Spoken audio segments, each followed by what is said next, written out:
कोटि प्रणाम गुरुदेव। मैं इंदा गुप्ता पांडा साहब से। गुरुदेव, मैंने संन्यास लिया था आपसे 3 जुलाई को गुरुदेव, तो मैं तब से साधना कर रही हूँ गुरुदेव।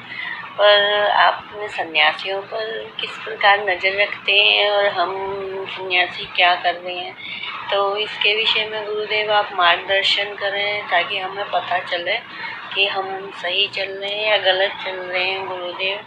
कृपया आप मार्गदर्शन करें गुरुदेव। और जब मैं आजकल सुबह साधना करती हूँ तब मुझे ऐसा आभास होता है कि कोई बैठा है साथ में और उसकी चूड़ियों के खनकने की आवाज़ आ रही है गुरुदेव।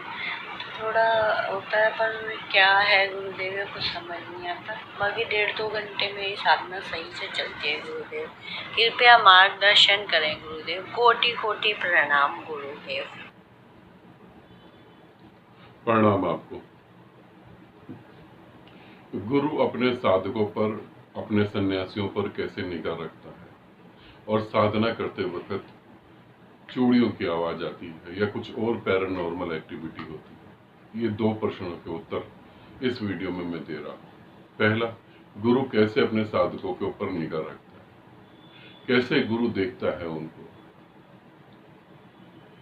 पहली बात तो गुरु अपने सन्यासियों को कैसे देखता है, पहली बात जो हकीकत है वो मैं आपको बता रहा हूँ, क्योंकि कभी भी कोई गुरु ये बात बताएगा नहीं। गुरु उन्हीं लोगों पर निगाह रखता है जो सन्यास लेने के बाद मेहनत कर रहे होते हैं। सन्यास लेने के बाद बहुत सारे लोग एक अलग धारणा लेकर बैठते हैं। तो पहली बात तो ये अच्छे से समझ लेंगे कि गुरु सभी पे निगाह नहीं रखता है। कुछ लोग सन्यास लेने के बाद बिल्कुल बेफिक्र हो जाते हैं, एक गलत फहमी पाल लेते हैं कि गुरु से सन्यास ले लिया, अब जो करना है वो तो गुरु ही करे, हमें कुछ नहीं करना, अब गुरु की जिम्मेवारी है।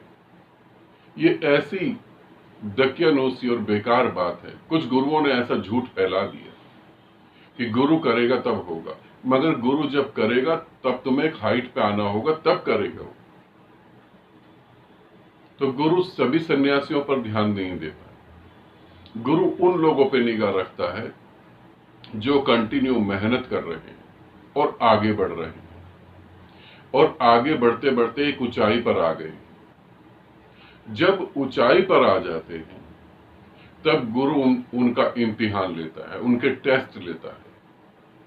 इसे भी ध्यान रखना। और गुरु जब टेस्ट लेता है तो ये साधारण सी घटनाएं नहीं घटती कि तुम्हारे पैसे चोरी हो गए, कि तुम्हारा एक्सीडेंट हो गया, कि तुमसे लोग नाराज हो गए, कि तुम्हारी जॉब छूट गई।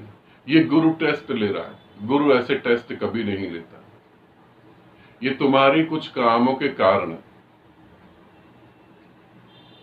अपने काम के प्रति सीरियस नहीं होने के कारण ऐसा होता हो, मगर गुरु ऐसे टेस्ट कभी नहीं लेता। गुरु जब टेस्ट लेता है तो वो इतनी तगड़ी चोट करता है सीधा तुम्हारी आत्मा पर।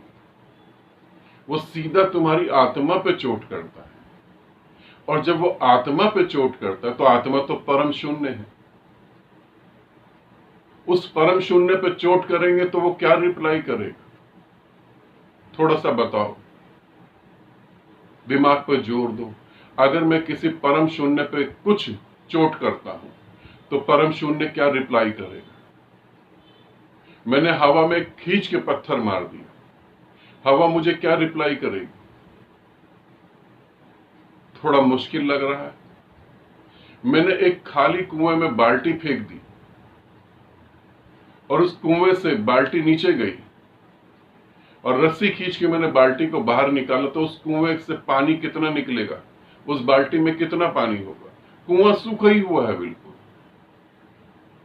कुआं बिल्कुल सूखा है। उस बाल्टी में कितना पानी आएगा।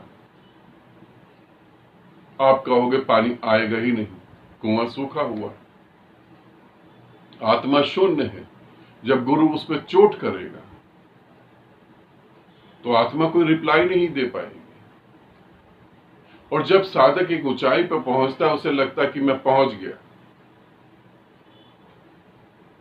और वो अपनी घोषणा करने लगता है, तब गुरु एक चोट करता है। और अगर वो चोट पर मौन रहा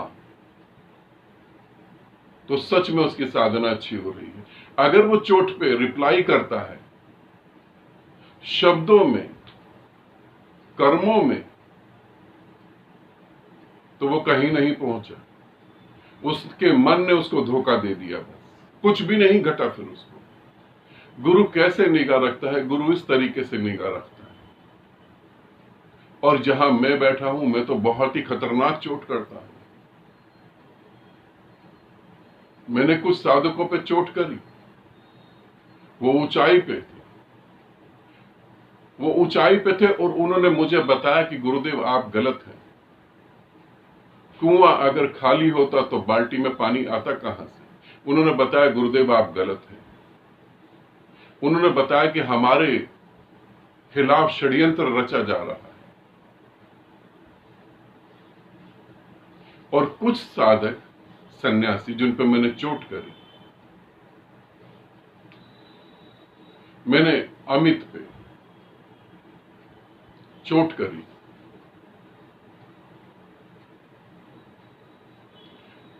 मैंने अमित पे चोट करी।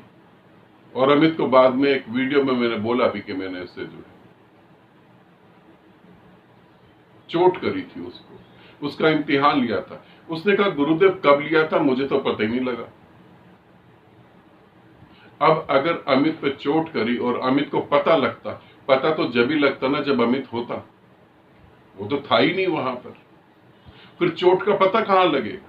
आत्मा पे चोट करी तो रिप्लाई कहां से आएगा? है ही नहीं कुछ। मेरी एक साधिका है आमीन अर्चना, मैंने उस पर चोट करी और उस पर तो मैंने इतनी ज्यादा चोट करी। उसने कहा कि गुरुदेव आप कुछ भी कर लो, मैं आपको छोड़ूंगी नहीं।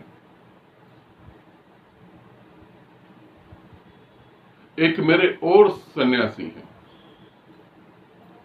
आमीन सारथी। आमीन सारथी पे तो मैंने ऐसी चोट करी, क्योंकि ये सबसे ज्यादा मेरे करीब आ गया था। ये मेरे इतने करीब आ गया था, बहुत ज्यादा करीब। मैंने इसके ऊपर ऐसी चोट करी कि सही मायने में देखा जाए तो वो आत्महत्या कर लेता। मगर आमीन सारथी, जिस दिन मैंने चोट करी और उस दिन के बाद जो उसकी गति बढ़ी, वो उसको पता है या मुझे पता है। आज भी वो मेरे साथ ही खड़ा हुआ है। उसने उत्तर कुछ नहीं दिया कि आपने गलत करा, आपने ये करा, आपने वो करा। उसने कहा आप मेरे लिए महत्वपूर्ण है, बस आप जो मर्जी करें। गुरु कैसे निगाह रखता है? गुरु पहली बात उन साधकों पे निगाह रखता है जो ऊपर पहुंच जाते हैं। और अभी जो साधक, जो सन्यासी सन्यास लेकर नीचे जमीन पर लेटे हुए हैं, उन पे गुरु निगाह रख के करेगा भी क्या? उन पे क्या निगाह रखेगा? अपनी वासनाएं पूरी कर रहे हैं गुरु के नाम पर, उन पे कुछ निगाह नहीं रखता। गुरु जब चोट करता है तो इतनी बुरी चोट करता है कि तुम्हारा अहंकार अगर 0.1% भी बचा हुआ है तो तुम तिलमिला जाओगे, पगला जाओगे और तुम मजबूरी में रिप्लाई करोगे ही करोगे। तुम साबित करोगे कि हम गलत नहीं हैं। तुम हो तभी तो तुम साबित कर रहे हो। अगर तुम हो ही नहीं तो साबित कौन करेगा? तुम मिटी गए, तुम प्रेम ही हो गए, तो साबित कौन करेगा?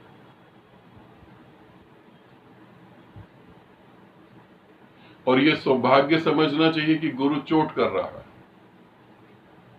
गुरु तुम्हें यह जता रहा है कि अब भी तुम मौत के जाल में फंसे हुए हो, अब भी आवागमन चालू है, अब भी तुम जाओगे तो इसी नरक में वापस आओगे। दूसरी बात, जब मैं साधना करती हूं तो चूड़ियों की आवाज आती है, बहुत सारी आवाजें आती है। यदि आप सही गुरु से जुड़ेंगे और सच में साधना करेंगे तो पैरानॉर्मल एक्टिविटी जो है, कभी पायल की आवाज आएगी, कभी कोई आवाज आएगी, वो बिल्कुल ठीक है। वो चीजें तुम्हें बताती हैं कि तुम सही से साधना कर रहे हो। एक आदमी मार्च के महीने में या फरवरी के महीने में दिल्ली में बैठा हुआ है, उसे ठंड लग रही है हल्की हल्की, और वो कल्पना कर रहा है कि मैं कश्मीर में किसी ग्लेशियर पे बैठा हूं, कश्मीर में मैं किसी पहाड़ पे बैठा हूं, बर्फ से भरा हुआ पहाड़ है, तो हल्की हल्की ठंड नहीं लगेगी, वो उसकी कल्पना मात्र है। अगर वो कश्मीर में सही में जाकर बैठेगा तो उसे जो ठंड लगेगी उसका अंदाजा भी नहीं। अगर तुम सही में साधना करोगे, और साधना का मतलब है मृत्यु के पार जाना, इतना मृत्यु से दूर निकल जाना कि आवागमन से तुम मुक्त हो जाओ, तो जब तुम उस यात्रा पर जाओगे तो पैरानॉर्मल एक्टिविटी तो होंगी ही होंगी। वहां गुरु तुम्हारे साथ खड़ा होगा तो तुम्हें डरने की जरूरत नहीं, मगर अकेले ही कर रहे हो, गुरु भी नहीं है, तब तो मैं कहूंगा थोड़ा संभल के चलो। और अगर गुरु के साथ जुड़ के कर रहे हो तो पैरानॉर्मल एक्टिविटी तो एकदम खत्म हो गई। और गुरु से जुड़ने का अर्थ ये नहीं है कि तुम गुरु के पास ही रहने लगो। गुरु से जुड़ने का अर्थ है तुम्हारे मन में गुरु के प्रति श्रद्धा है। जिस दिन तुम्हारे मन में गुरु के प्रति श्रद्धा और प्रेम पैदा होगा, उसी दिन तुम देखोगे पैरानॉर्मल एक्टिविटी खत्म हो गई।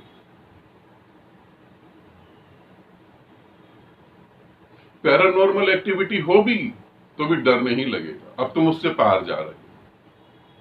और यदि ऐसा हो तो फिर तुम देरी ना करो, फिर संन्यास ले लो, ताकि अब एकदम अच्छे से गति कर पाओ। फिर देरी क्यों करनी? तो गुरु कैसे अपने साधकों पर निगाह रखता है? गुरु उन साधकों पर निगाह रखता है जो कंटिन्यूस साधना कर रहे हैं, जो आगे बढ़ रहे हैं।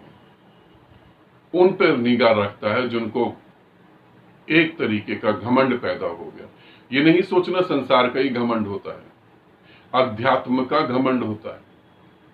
अध्यात्म का घमंड ऐसा होता है कि व्यक्ति अपने को सिद्ध करता है कि मैं सही हूं, गुरु गलत हो सकता है, मैं सही हूं। इसी तरीके से गुरु निगाह रखता है और इसी तरीके से गुरु एक्टिविटी करता है। गुरु का कर्तव्य ही यह है कि मौत तुम पर आए उससे पहले वो तुम्हें बता दे कि तुम अभी भी मौत के ही कब्जे में हो, अभी भी तुम यमराज के गुलाम बने हुए हो। वो तुम्हें बता दे। और जब गुरु कहता है हाँ ठीक है जो मर्जी करो, कर लो कर लो, जब तुम पूछते हो हम क्या करें, गुरु कहता है कर लो, तो इसका अर्थ ही ये होता है कि जो गुरु तुम्हें समझा रहा था तुम वो कर ही नहीं रहे थे, गुरु ने अपना हाथ खींच लिया, अब तुम करो जो करना है। इस तरीके से गुरु परीक्षाएं लेता है, इस तरीके से निगाह रखता है, और तुम्हारी साधना बिल्कुल ठीक हो रही है। ठीक है, आनंदित रहो, सदा खुश रहो। बहुत बहुत प्रेम आप सभी को।